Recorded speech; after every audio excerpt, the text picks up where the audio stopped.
Rádio Rio de Janeiro, a emissora da fraternidade, passa a apresentar Luz na Penumbra, programa que leva ao seu coração a mensagem da doutrina espírita.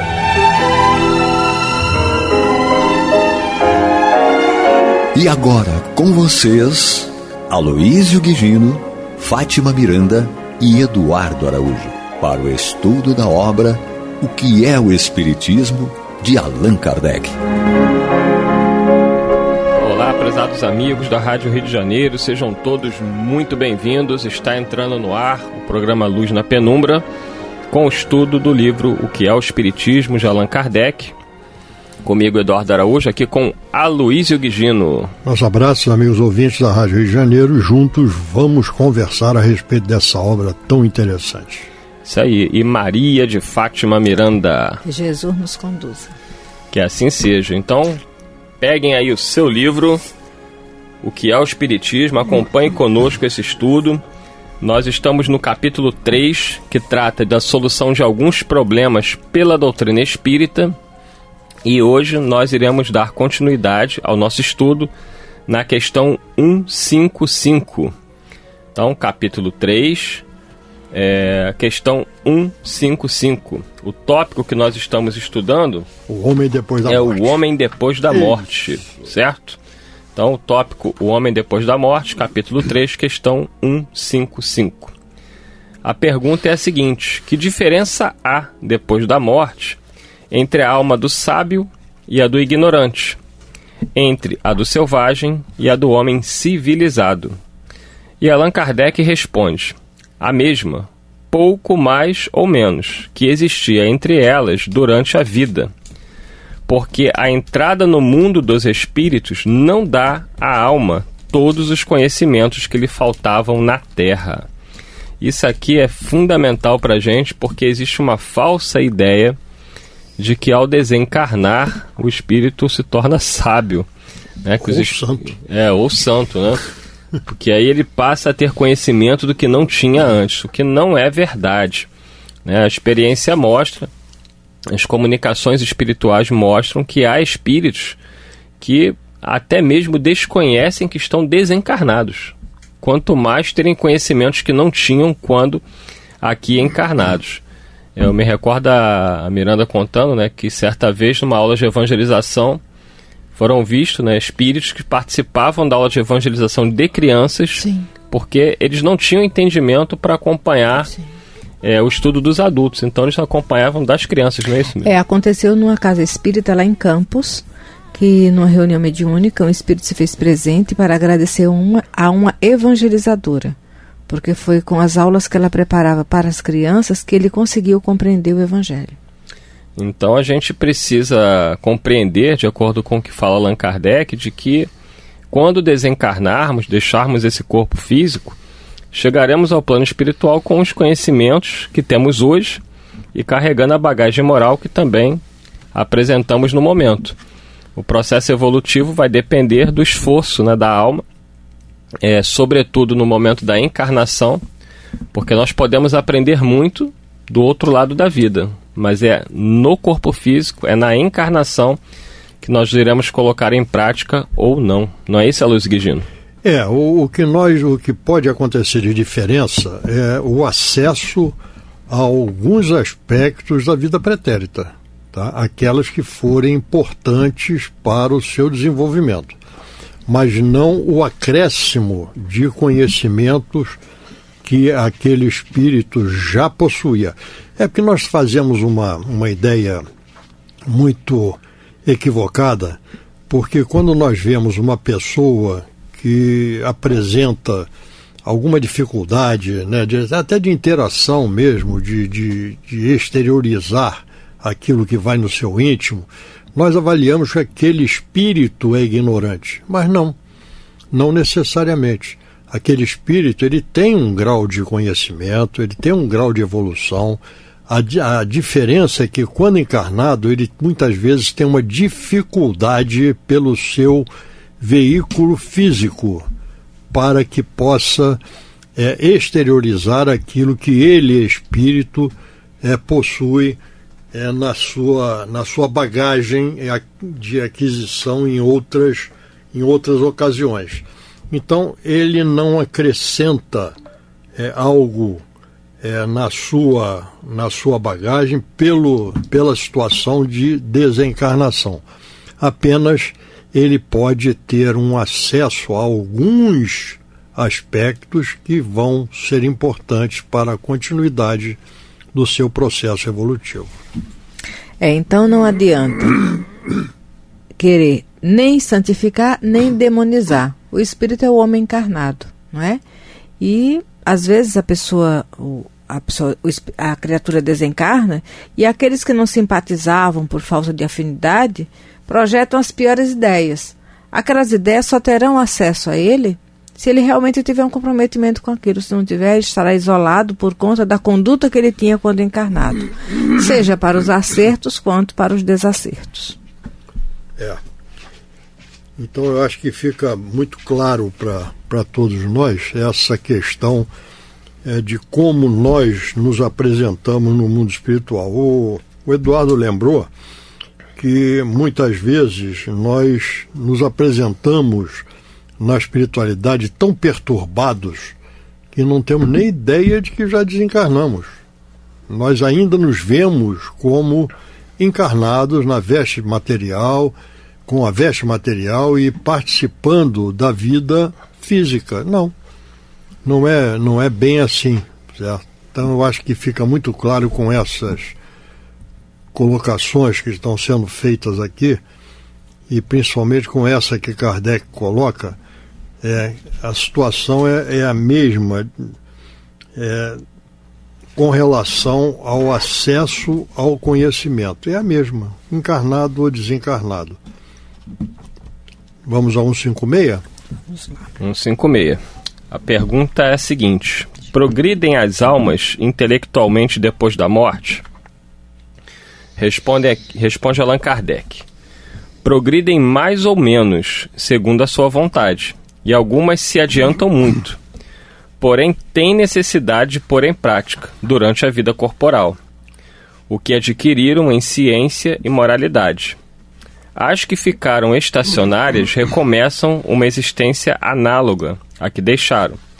As que progrediram alcançam uma encarnação de ordem mais elevada. Sendo o progresso proporcionado à vontade do espírito, há muitos que por longo tempo conservam os gostos e as inclinações que tinham durante a vida e prosseguem nas mesmas ideias.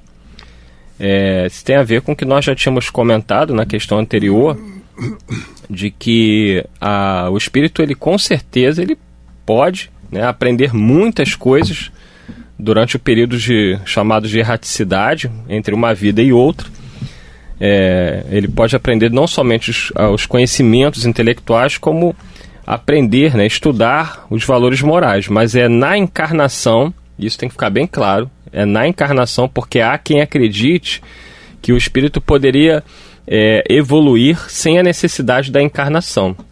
E Allan Kardec deixa muito claro aqui no livro que é o Espiritismo, nessa questão 56, assim como os espíritos deixam isso claro também no livro dos Espíritos, de que é na encarnação que o espírito vai colocar em prática ou não aquilo que aprendeu. Fazendo uma comparação, é como se nós estivéssemos cursando uma faculdade, uma universidade, e eu captei seu pensamento, né? Eu pensei inclusive na Andréia, sabe? Veio na Andréia na minha mente. Então, quando nós estamos fazendo um curso superior, pegando um exemplo aqui de um curso superior, pode ser um curso técnico também, nós aprendemos algumas coisas, né? Mas quando nós terminamos essa parte do aprendizado e nós vamos para a vida para praticar aquilo, nós vamos ver alunos que não foram tão bem, certo, no seu estudo na faculdade, que despontam, certo, quando tem que exercer aquilo que eles teoricamente aprenderam.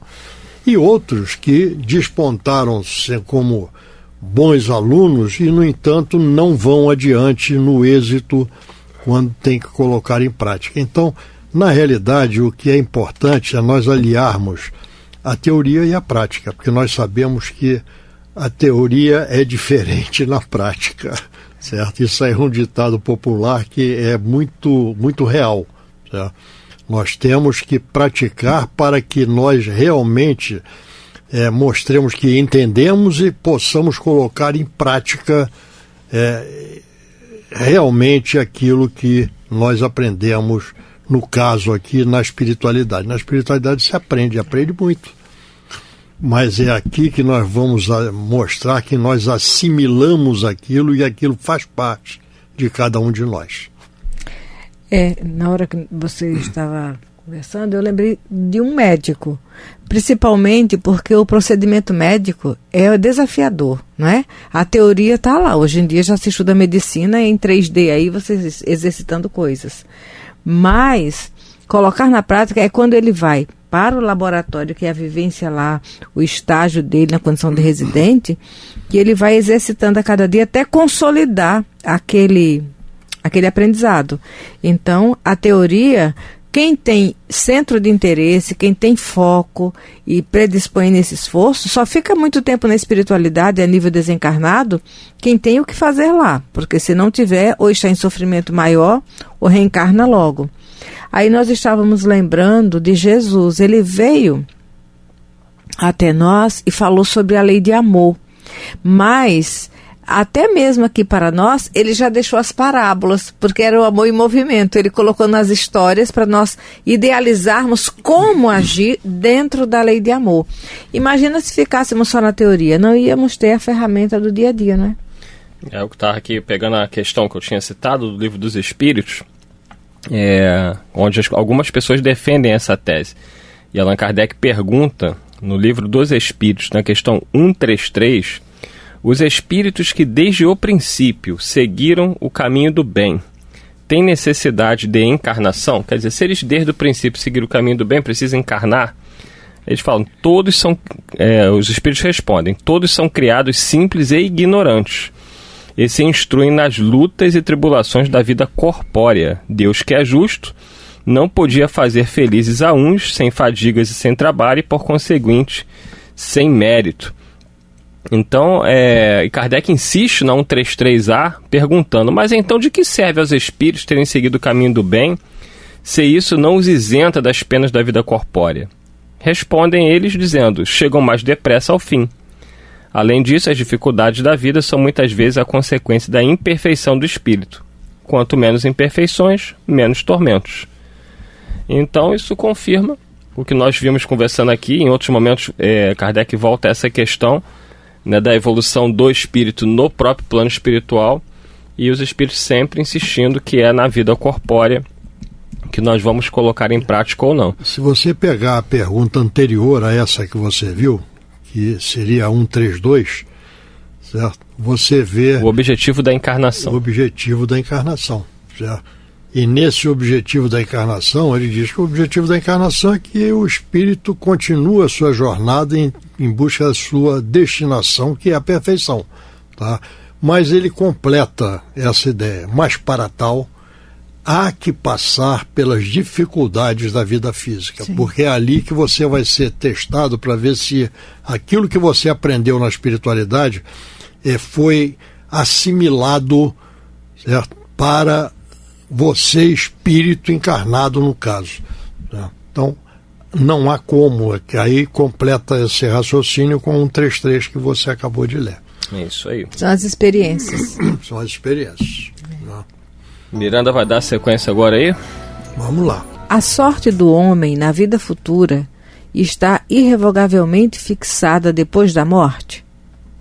A fixação irrevogável da sorte do homem depois da morte seria a negação absoluta da justiça e da bondade de Deus, porque há muitos que não puderam esclarecer-se suficientemente na existência terrena, sem falar dos idiotas, imbecis, selvagens, e de elevado número de crianças que morrem sem ter entrevisto a vida.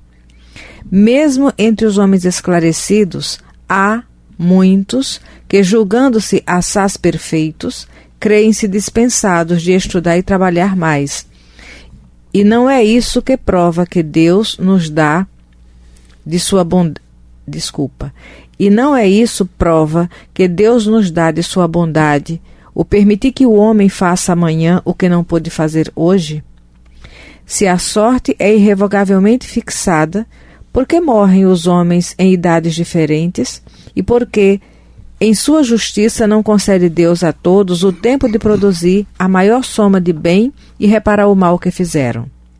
Quem sabe se o criminoso que morre aos 30 anos não se teria tornado um homem de bem se vivesse até os 60? Porque Deus lhes tira assim os meios que concede a outros. Só o fato da diversidade das durações da vida e do estado moral da grande maioria dos homens prova a impossibilidade admitida à justiça divina de ser a sorte da alma irrevogavelmente fixada depois da morte. Então, seria aquilo, morreu, acabou tudo, quem não fez não tem mais chance. E não é assim, porque Deus não permite isso, né? O espírito é imortal, o aprendizado é contínuo. E as oportunidades. Também. E nisso consiste a misericórdia divina. E a doutrina espírita, ela traz essa informação que é consoladora, né? Porque é muito comum nós nos preocuparmos com entes queridos que nos precederam na desencarnação com o que lhes acontecerá no plano espiritual. E quem não tem o conhecimento da reencarnação, muitas vezes fica com muito medo, porque é um familiar que cometeu suicídio, é uma pessoa que teve uma vida desregrada, que se perdeu nos vícios, e a pessoa pensa, meu Deus, será que ele vai para o inferno? Porque se a sorte tivesse totalmente fixada depois da morte e não existisse a reencarnação, o que seria de nós, né? Eu sempre ouvi uma frase que eu achei muito interessante, que é: nós não somos nem muito bons para ir para o céu, nem muito maus para ir para o inferno. Mas e afinal, o que acontece? Aquele que não é espírita, né, nós temos aí uma quantidade imensa de pessoas cristãs que não acreditam na reencarnação, os nossos irmãos católicos, nossos irmãos evangélicos, que têm um entendimento exatamente nesse sentido, da fixação da sorte da pessoa após a morte como algo definitivo. Daí a ideia e a teoria da salvação. Seremos salvos ou não seremos salvos, né? Existe toda essa discussão. Algumas pessoas entendem que a salvação vem pela aceitação da fé em Jesus Cristo e citam para isso o bom ladrão na cruz, que aceitou Jesus e teve perdoado seus pecados. Durante muitos séculos, e até hoje a Igreja Católica, ela trabalha com a ideia do arrependimento, e o padre ali na extrema-unção podendo absolver os pecados. E a doutrina espírita vem dizer que não, que a alma terá que colher aquilo que plantou, mas terá a oportunidade de reparar os seus erros em novas oportunidades reencarnatórias, o que torna muito mais justo a lei divina. A doutrina espírita também trabalha com o arrependimento, né? Mas acrescenta algumas cositas mais. Tá? Que é a reparação, né? E a expiação. Exatamente. A expiação e a reparação. Então, essa expiação, tudo bem, poderia ser de uma maneira ou de outra, certo? Seria a punição, certo? Mas a reparação, você não teria oportunidade sem a reencarnação, certo? Então a reencarnação é justamente a oportunidade que nós temos para colocarmos em prática aquilo que nós já entendemos que foi equivocado, e vem aí o arrependimento, mas o arrependimento, ele convoca também alguma transformação. Porque não adianta eu dizer, eu estou arrependido e não fazer nada. Não. Se eu estou arrependido, eu tenho que partir para fazer alguma coisa com relação àquele ato praticado. E aí vem a reparação e depois sempre virá a expiação. Mas a expiação também virá em função da vida que nós vamos levar, que poderá minorar, certo? Ou agravar, por vezes, aquela situação que nós criamos e que estamos ali em condição de espiar. Então é sempre aquilo que nós giramos e voltamos ao mesmo ponto. É a misericórdia divina. É o amor e a misericórdia divina que nos dá sempre novas oportunidades para que nós possamos crescer e evoluir.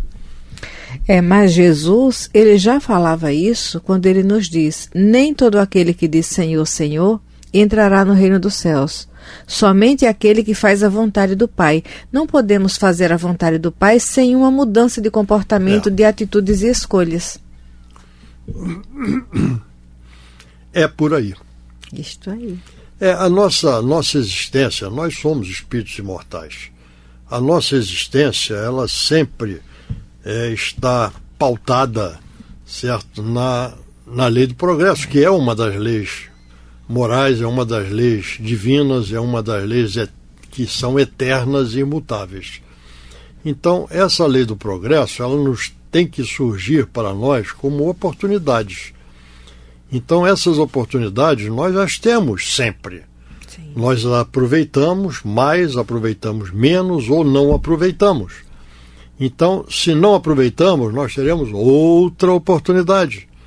E no Livro dos Espíritos tem uma questão que Kardec coloca, que ele pergunta quantas encarnações nós necessitamos para que possamos atingir um estágio de não mais necessitarmos reencarnar, isto é, espíritos puros. E a espiritualidade responde com uma simplicidade, objetividade e clareza muito grande, tantas quantas forem necessárias. Certo? Então, é o que nós vemos como as oportunidades que nos são dadas pela misericórdia e pelo amor do Pai a todos nós, e que através das reencarnações nós aprendemos na espiritualidade, na erraticidade, que é o período entre uma desencarnação e a encarnação sucessiva, nós somos preparados para uma nova experiência e nós encarnamos para colocarmos em prática aquilo que nós aprendemos. O que nós vamos fazer cabe a cada um de nós, pelo nosso livre-arbítrio, pela nossa capacidade de liberdade de escolha, nós colocarmos em prática ou não. Não é assim? Sim. Então essa é a realidade em que nós estamos, em que nós evoluímos sempre, seja no plano espiritual, seja na vida física. Mas a vida física, ela complementa, ou melhor, ela dá a oportunidade de praticar aquilo que nós nos preparamos na espiritualidade. É colocar na prática aquilo que nós aprendemos na teoria. É isso aí. Dito isso, chegamos ao final de mais um programa. Agradecendo a vocês que nos acompanharam nesse estudo, ouvindo aí do seu radinho. Você que nos acompanha pelo YouTube, já que os programas estão disponíveis para serem acompanhados a qualquer momento no nosso canal do YouTube da Rádio Rio de Janeiro. O programa Luz na Penumbra, é só procurar. Toda sexta-feira está lá o nosso programa com o estudo do livro que é o Espiritismo. Muita paz a todos e até semana que vem. Você está ouvindo o programa Luz na Penumbra.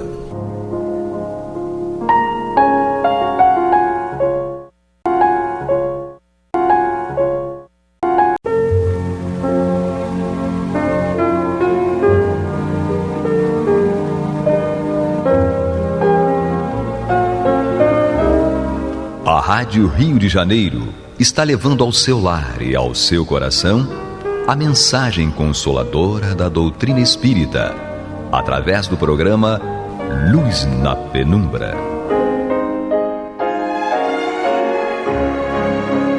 E agora com vocês, Bill Fabiano e Renato Souza, para comentar os textos da Revista Espírita de Allan Kardec, no período de 1859 a 1869. Muito bem, prezados ouvintes da Rádio Rio de Janeiro, emissora da Fraternidade, estamos chegando ao programa Luz na Penumbra, Revista Espírita Ano Ímpar. janeiro de 1861. Eu, Renato Souza, do meu lado, meu parceiro Bill Fabiano Cordeiro. Seja bem-vindo, Bill. Boa noite, obrigado. Estamos juntos mais uma vez, mais uma noite. É isso, vamos dar continuidade aqui a uma conversa, né? Uma perguntas e respostas que Kardec está fazendo com São Luís, não é isso? Isso, é isso. A respeito de um jovem, né? Obsessão, etc. E a gente já descobriu que ele é muito mais facilmente acessado quando está dormindo, né? Sim. Quando está em estado no sono, sonambúlico, etc. Não é? E ele vem aqui trazendo informações importantíssimas para a gente acerca da necessidade, acerca da necessidade do tratamento, né, espiritual e do tratamento que tem que ter, né, tanto espiritual como no corpo físico. Sim, é isso? A gente falou sobre a asepsia, sobre o que a espiritualidade nos faz quando nós temos, quando vamos dormir, etc. e tudo mais. Só que para ele está sendo difícil ele compreender isso.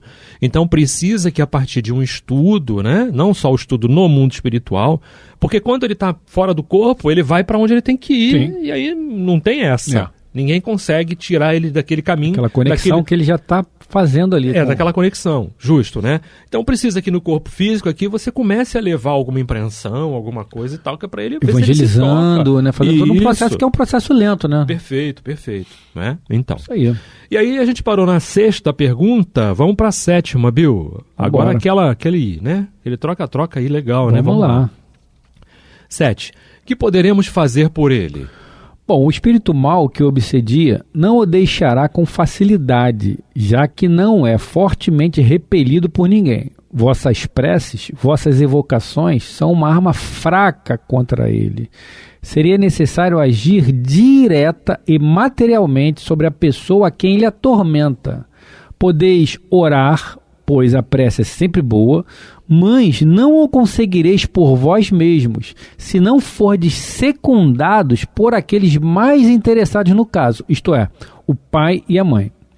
Infelizmente, eles não têm essa fé em Deus que centuplica as forças. Importante, a fé em Deus centuplica as forças e Deus só ouve aqueles que a ele se dirigem com confiança.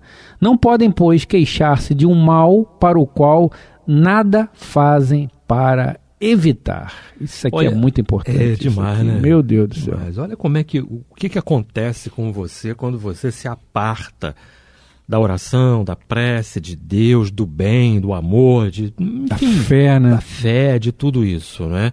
Facilita muito, muito mesmo. E aí tem questões importantes que a gente pode lembrar aqui, né, Bill? Enquanto a criança não sabe orar, você bota ela sentadinha do seu lado, faz uma oração e pede por ela. A mãe pede pelo filho em qualquer idade. Exato. Né? Não importa. Mas ela bota ele do ladinho assim, ensina ele, bota as mãozinhas assim, né? Sim. E tudo, faz uma prece, vamos orar, Papai do Céu, né? Então, enquanto ele não consegue aprender a oração completa do Pai Nosso, a dominical, que de Jesus coração, ensinou, né? Você ensina uma oração mais curtinha para ele. Você Papai do Céu, me dá uma boa noite de sono, né? De manhã você me dá um bom dia, né? Isso aí já vai fazendo com que aquela alma, aquele espírito que está ali, né? Retome ou comece, né? Um processo de religação, né? De aproximação, né, Bill? Sim, com certeza. E o papel dos pais, dos tutores, dos responsáveis é fundamental, né? Por isso que é importante sempre a gente fazer o evangelho no lar, né? Buscar, como o Chico falava, nenhum espírito resiste a um evangelho todo dia, né? Obviamente você não vai fazer o evangelho, o culto cristão no lar todos os dias, que nem é indicado todos os dias.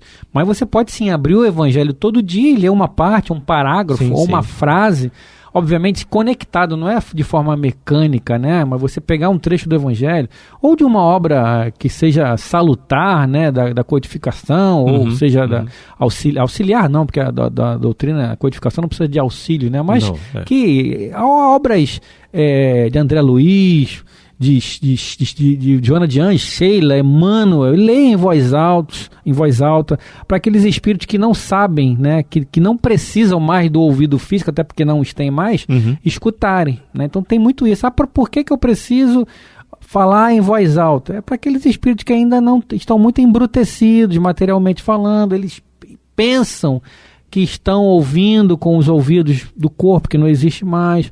Então a gente vai quebrando aos poucos, né, Renato? Aquela resistência, o espírito vai entendendo mais, e não somente os espíritos, mas a pessoa que também está contigo, a sua família. No meu caso eu faço aos domingos com meus filhos também, sempre ali comigo, né? A gente tem que fazer a nossa parte, né? Se vai dar certo ou não lá na frente, aí cabe a responsabilidade de cada um, mas a gente precisa fazer a nossa parte, sem dúvida alguma.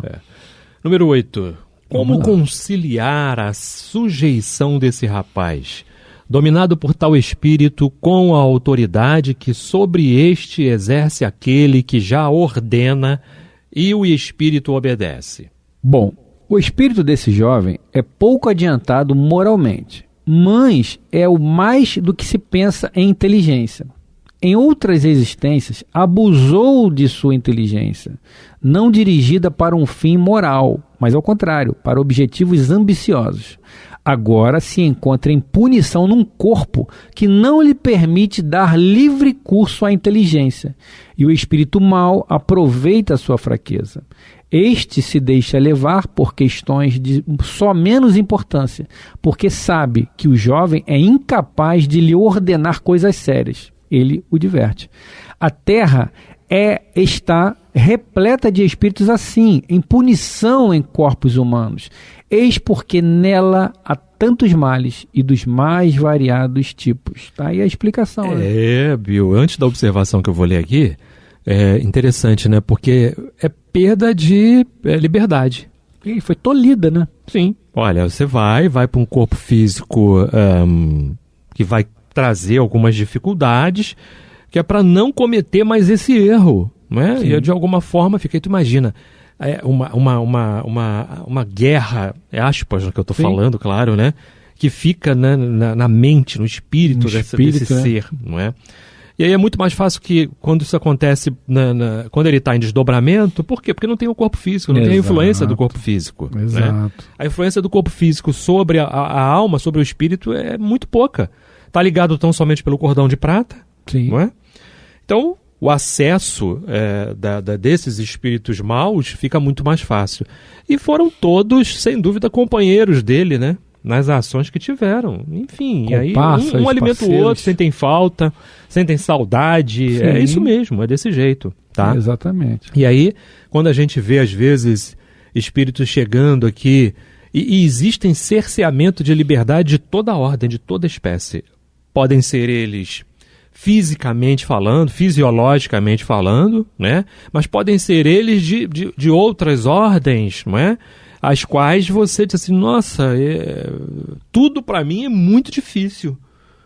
Já é uma forma, sem dúvida, de tentar te situar e fazer você dar valor, não é? Exato. O real valor às coisas, tá? Porque ontem a gente conseguia fácil, jogava pro alto, fazia embaixadinha, não é isso? Exatamente. Menosprezava os outros, não é? E olha aí o que a gente andou fazendo, né, Bill? Tudo repercute, né? Toda ação gera uma repercussão, seja ela positiva ou negativa, né? No caso aqui, são repercussões negativas que invariavelmente nos acometem, né? Essas reações. Então, a gente olha normalmente e fala, pô, que injustiça, né? Cara, não existe injustiça nas leis divinas. O que há é a justiça, né? E a misericórdia. Pô, a misericórdia, Bill, o cara vem tolhido assim na inteligência, um espírito tão inteligente, mas se ele continuasse a usar a inteligência dele de forma negativa, né? De forma, como é que ele usa essa expressão aqui? O espírito desse jovem é pouco adiantado moralmente, mas é mais do que pensa em inteligência. O cara era muito inteligente, mas não usava a inteligência com sabedoria. A intelectualidade dele, né? Sem dúvida, estava mais adiantada. Mas, enfim, será que era mais um de capela? Pode ser, por que não? Ou de um outro lugar, outro sistema aí, outro sistema, né? Também tem tudo isso, né? Com certeza. Que faliram realmente, né? Nessa parte. E aí a moral, ela tem que estar acompanhando, ela tem que estar ali, senão não vai dar em nada, né, viu? Não tem como ser de outra forma, né? Com certeza, porque você acaba usando a tua inteligência para o mal, né? E aí vem as responsabilidades, não é? Exatamente. Vamos lá, Bill, tem uma observação aqui que diz o seguinte, ó, a observação vem apoiar esta explicação. Durante o sono, o jovem demonstra uma inteligência incontestavelmente superior à de seu estado normal, o que prova um desenvolvimento anterior, porém reduzido a estado latente sob esse envoltório grosseiro. Somente nos momentos de emancipação da alma, nos quais não sofre tanto a influência da matéria, é que sua inteligência se manifesta, ocasião em que exerce também uma espécie de autoridade sobre o ser que o subjuga. Mas, voltando ao estado de vigília, suas faculdades se aniquilam sob o envoltório material que as comprime. Não está aí um ensino moral prático. Alguém manifesta o desejo de evocar esse espírito, mas nenhum dos médiuns presentes se interessa em servir-lhe de intérprete. A senhorita Eugenie, que também havia mostrado repugnância, tomou de repente o lápis num movimento involuntário e escreveu. Número 1. Não queres? Pois sim, tu escreverás. Certamente pensas que não te dominarei. Eis-me aqui, mas não te espantes tanto. Farei com que vejas minha força. Tem uma nota, não é? Nesse momento, o espírito faz a médium dar um grande murro na mesa e quebrar vários lápis. O Bill Fabiano vai comentar e a gente precisa dizer que estamos no programa Luz na Penumbra, Revista Espírita Ano Ímpar, janeiro de 1861.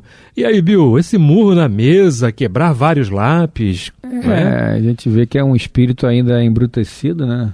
Um espírito que não está muito afim de conversa. E vamos ver aí no desdobrar aí da conversação o que ele está imaginando, o que ele está pensando, né? Sim. Aqui não fala nada ainda, mas provavelmente ainda é não é, enfim, não fala aqui o espírito qual é, mas a gente vai... Vamos lá. Vamos avançar. Número 2, pergunta e resposta, Bill. Já que estás aqui, dizei por que motivo vos ligastes ao filho do Sr. R.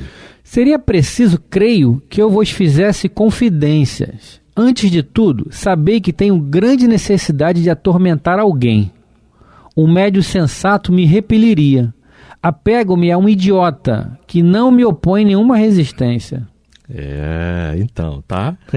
Olha a seriedade do trabalho mediúnico também, não é isso? Sim. Então, por outros meios, esse espírito vai chegar ali e dizer o que ele, né? Ou não. Talvez não quero. Não quero falar. E pronto. Conforme ele já diz mesmo, eu não vou explicar. Exatamente. Né? E tudo. Vamos ver se mais pra frente ele solta alguma coisa, né?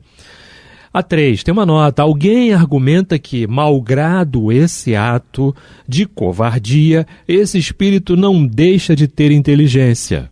Ele responde sem que lhe tenham perguntado diretamente. Um pouco. Não sou tão tolo quanto pensas. 4. Que eres quando vivo? Não era grande coisa. Um homem que fez mais mal do que bem e que é cada vez mais punido. Olha a responsabilidade, não é? Então, repercussão, né? Sem dúvida. 5. Já que sois punido por ter feito mal, deverias compreender a necessidade de fazer o bem? Não desejais melhorar? Se quiserdes auxiliar-me, eu perderia menos tempo. 6. Não pedimos mais que isso, mas é necessário que tenhas vontade. Orai conosco, isso vos ajudará. Aqui o Espírito dá uma resposta blasfema, que eles resolveram nem colocar. Né? 7. Basta, não queremos ouvir mais. Esperávamos despertar em vós alguns sentimentos bons. Foi com esse objetivo que vos chamamos, mas desde que só respondeis à nossa benevolência com palavras vis, podeis retirar-vos. Aqui esbarra a vossa caridade. Porque pude resistir um pouco, vejo que essa caridade logo para. É que não vales mais do que eu. Sim, poderias moralizar-me mais do que pensais, se soubesses dar prova disso. Primeiro no interesse do idiota que sofre, do pai que não se assusta muito e finalmente do meu, se assim vos agrada. Eles não perdem a oportunidade de fazer isso, né, Bill? De falar pra gente que, né? trocando a responsabilidade para você, né? Agora, a gente vê também que até com os espíritos superiores há um limite, né? Porque se você ficar sempre cedendo, né, Renato? Sempre cedendo, tá bom, não é educativo, pô. Sim. Você não vai educar a pessoa, não vai educar o seu filho, só sim, você não vai educar, pô. Não. O não é o que Jesus nos ensinou, seja o vosso falar sim, e não, quando precisar ser o não. Então a espiritualidade, bom, já que você quer só atrapalhar, então a gente para por aqui, porque a gente não vai chegar a lugar comum. É uma conversa estéril, né, Renato? Com certeza. Né? Não está no momento, né? Não jogueis pérolas aos porcos. Exato. Né? Então, está lá no Evangelho, né? Sim. 8. Dizei vosso nome, a fim de que possamos chamá-lo. Meu nome pouco importa. Chamai-me, se quiserdes, o espírito do jovem idiota. 9. Se vos quiséssemos fazer calar, é porque dissestes uma palavra sacrílega. Sacrílega? O Senhor chocou-se. Para saber o que há na lama, é preciso revolvê-la. 10. Alguém diz, esta imagem é digna do espírito, é ignóbil. Quereis poesia, moça? Ei-la. Para conhecer o perfume da rosa é preciso cheirá-la. Perfeito. Olha a inteligência, né? Muito inteligente. Com certeza. Né? A gente não sabe com quem está lidando. Exatamente. É isso? Então, 11. E foi até uma resposta bacana, né? Foi. Para saber o perfume da rosa é preciso cheirá-la. Claro. Né? Cordial até, né? Sem dúvida, então. Já que dissestes que vos poderíamos auxiliar a vós, tornardes melhor, um dos senhores presentes se oferece para vos instruir. Quereis atendê-lo quando vos evocar? Antes de tudo, quero ver se me convém. E depois de alguns instantes de reflexão acrescenta. Sim, irei. 12. Por que o filho do senhor R se enfurecia quando o senhor I queria magnetizá-lo? Não era ele que se encolerizava, era eu. Por quê? Não tenho nenhum poder sobre esse homem, razão porque não posso suportá-lo. Ele quer arrebatar-me aquele que tenho sob meu domínio, e isso não admito. Eles são assim mesmo. Exato. Eles vão até o fim, até as últimas consequências. O propósito, eles têm propósito. O propósito, né? Então, até porque existe uma reunião ali de espíritos. Só você vai e cumpra a ordem que está sendo, né? Eu já falei aqui em programas anteriores, né, que a gente tem muito a aprender com a disciplina deles, né? Quando eles têm um objetivo, eles vão até o fim. E nós podemos ser assim, devemos ser assim também, né? Sim. Deveis perceber à vossa volta espíritos mais felizes que vós. Sabeis por quê? Sei muito bem, eles são melhores do que eu. 15. Compreendeis então que, se em vez de fazer o mal, fizesses o bem, serias feliz como eles? Não desejava mais do que isso, mas é difícil fazer o bem. Aí um ponto, né? Que tem muita coisa para se falar, para se comentar. A gente sabe muito bem que tomar a cruz e seguir Jesus não é fácil, né, Bill? Outro dia falamos sobre isso na Consolação de Jesus, né? Programa que vai ao ar aos sábados, às 8 da manhã, não é isso? Sim, amanhã, né? Amanhã às 8 da manhã tem. Exatamente. Com certeza. A gente falou sobre isso. É fácil seguir Jesus? Não, é complicado, é desafiador, né? É desafiador, certeza. Porque quando você está na estrada escura, ninguém te vê. Né? Ninguém te vê, você é apenas mais um ali na escuridão. Agora, quando você acende o farol que é emitido pela luz do Cristo, ou seja, você se torna um reverberador da luz do Cristo, meu amigo, aí você se torna visível. E aí é que começa, como diz na gíria, o bicho pegar, né? Sim. A árvore começa a ficar verdinha lá, vai dar fruto, começa a receber pedrada. Aí vem alguém com machado para derrubar a árvore. Né? Com certeza. 16. Talvez seja difícil para vós, mas não impossível. Sabeis que a prece pode exercer grande influência em vossa melhoria? Não digo que não. Pensarei nisso. Chamai-me algumas vezes. Observação. Como se vê, esse espírito não desmentiu o seu caráter. Entretanto, revelou-se menos recalcitrante no fim, o que prova não ser de todo inacessível ao raciocínio. Ele dispõe da solução, mas, para dominá-lo, é preciso um concurso de vontades que ora não existe. Isso deve ser um ensinamento para as pessoas que poderiam achar-se em casos semelhantes. Sem dúvida, esse espírito é muito mau e pertence à ralé do mundo espiritual. Pode-se dizer que é brutalmente mau, mas que em seres semelhantes há mais recursos que nos hipócritas. Seguramente, são muito menos perigosos que os espíritos fascinadores que, auxiliados por certa dose de inteligência e uma falsa aparência de virtude, sabem inspirar a certas pessoas uma confiança cega em suas palavras. Confiança de que, cedo ou tarde, serão vítimas, porquanto tais espíritos jamais agem com vistas ao bem. Tem sempre uma segunda intenção. Esperamos que o Livro dos Médiuns tenha como resultado pôr-nos em guarda contra suas sugestões, o que certamente não lhes agradará. Mas como é fácil de ver, tão pouco nos inquietamos com a sua má vontade quanto com a dos espíritos encarnados, que eles podem excitar contra nós. Os espíritos maus, tanto quanto os homens, não veem com bons olhos aqueles que, desmascarando as suas torpezas, lhes tiram os meios de fazer o mal. Bill, né? Informação importante que o Kardec traz. Sim. Acerca da importância do estudo do Livro dos Médiuns para a gente conhecer os tipos de espíritos que a gente está lidando, né? E tudo. A gente vai lembrar de novo aqui da escala espírita, né? A partir lá da questão, nem é uma pergunta, é um item número 100 do Livro dos Espíritos, né? Que vem falando lá das classes, das ordens, não é isso? E aí a gente já esteve conversando muito sobre isso aqui, nós somos espíritos de terceira ordem, não mais de 10ª classe, né?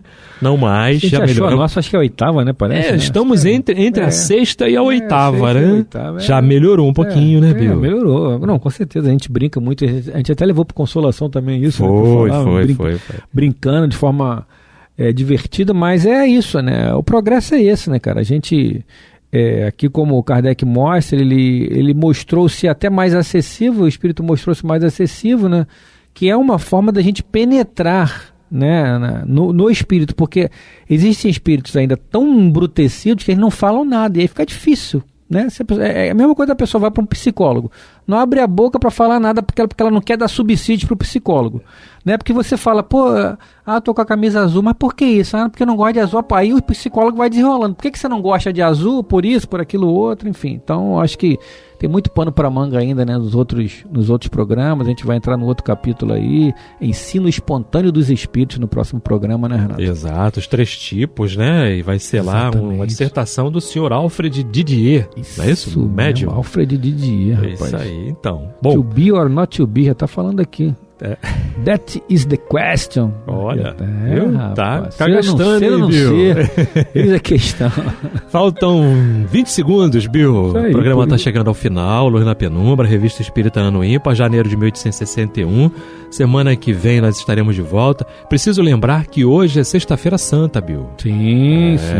18 de abril, não é isso? Isso aí. Que a paz de Jesus esteja no coração de todos sempre, não só na Semana Santa, mas em todos os dias do ano. É isso? Que todas as semanas sejam santas. Exato. Muita paz a todos, Bill. Muita paz, pessoal. Boa noite.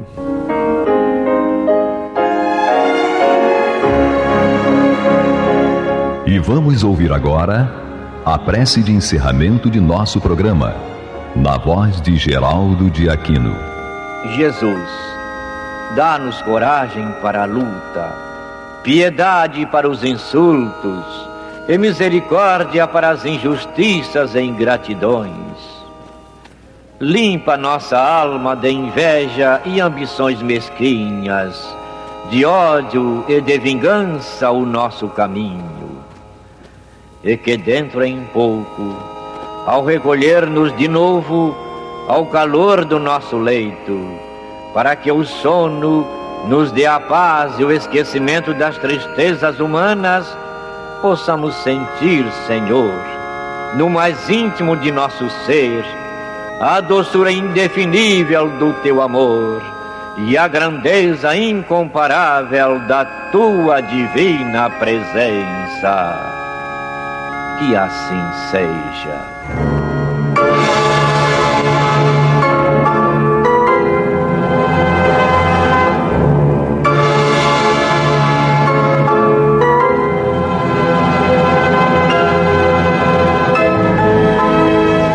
Acabamos de apresentar o programa Luz na Penumbra, que voltará a ser apresentado na próxima segunda-feira, às 21 horas, nesta emissora.